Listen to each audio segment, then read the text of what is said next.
Hi guys! Hi everyone! Guys, I am just being bored right now, but of course, malikot ang isip ko. Gusto ko lagi ako may natututunang bago, kaya I am doing my research always on things that I do not know.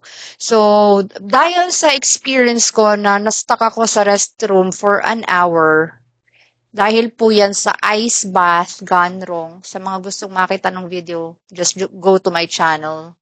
So, dahil dyan sa ice bath gone wrong, napag-isipan ko to search for something kasi hindi gumagana yung voice command ng phone ko. It took me 10 to 15 minutes to reach my phone and to call someone for assistance or for help. However, they are not answering their phone. However, on the 100th try, on the 20th, 30th try, sumagot naman yung husband ko kaya na-unstuck ako dun sa container.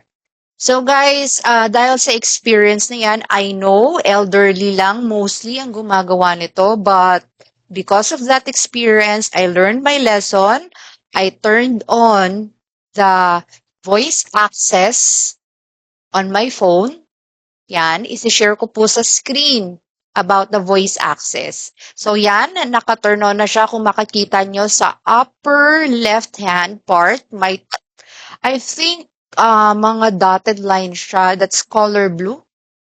Ayan, yung mga sinasabi ko, hindi ko alam kung anong ginagawa niya dyan. Tapos, I didn't understand. So, ganito guys, once you activated that, I'm using Android phone nga pala. Once you activated the voice access, it could help you call for help. Mostly elderly lang talaga gumagawa na to. At saka, na-experience ko to when I was a customer service sa BPO, supporting different countries. Like the US, Canada, Australia, UK, yung mga ganon. Sa elderly, madalas ganito yung troubleshooting namin kasi hindi gumagana yung voice access ng phones nila.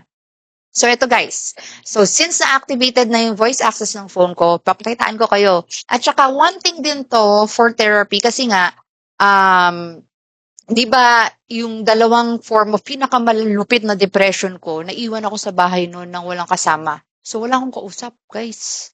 So, niisip ko, aside from that, kung manguulit man sa akin na maiwan ako mag-isa, pwede akong mag-live stream ng online games, pero kung wala ako sa mood, pwede kong paglaruan itong voice access ng phone ko. No, 'di ba? Kasi natutuwa talaga ako sa kanya, guys. Madaling araw dito, wala akong ginagawa sa work.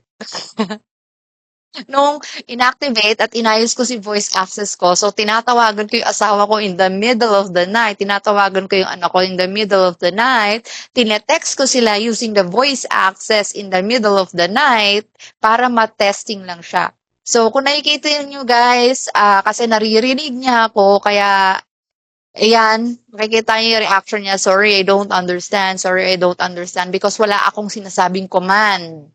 Yon. So, eto guys, bibigyan ko siya ng command. Um, Call Gilbert. Dito. Yan, tinatawagan niya ni asawa ko. Eto guys, ewan ko lang kung susunod siya sa akin kasi medyo hirap siyang intindihin ako. Help! Stop speaker.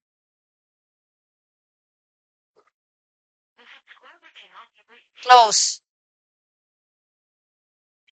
And call. Go home. Yes, my husband is not available, so I will try to contact my son. Call Dominic. Dito. Speaker.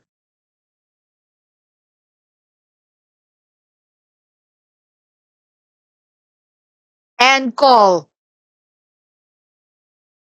Go home. Nice, 'di ba guys? O, 'di ba? Once you're stuck and you cannot reach your phone, hindi ko na 'to ide-deactivate, guys. Kasi nga, minsan, hindi ko alam kung saan ko pinatong ang phone ko. Oh my gosh. But it's not working if your phone is off. So, ito, kailangan naka-on yung phone nyo. So, bibigyan ka kayo ng command, as another command. Lock phone. Yan, nilock na niya. Pero hindi mo siya ma-unlock, guys, using the voice command. Unlock phone. Ano mo? You have to unlock your phone. You have to unlock your phone manually. So, messages. Gilbert, text message. Please ignore this message. SMS sent. Send SMS. Go home. Messages. Text messages. Type. Please ignore this message. Send SMS. It's really funny, guys. Kasi I'm just playing with my phone. I am playing really with my phone. May kalaro na ako, guys. Okay? Go home. Go home. Messages. Go back. Dominic. Text message. Where are you? Send SMS.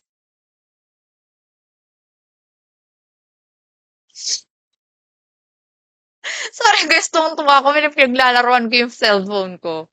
Go back home. Go home. Open Call of Duty. Oh my God. Go home. Oh my God. Tuwang-tuwa ako sa pinagagawa ko.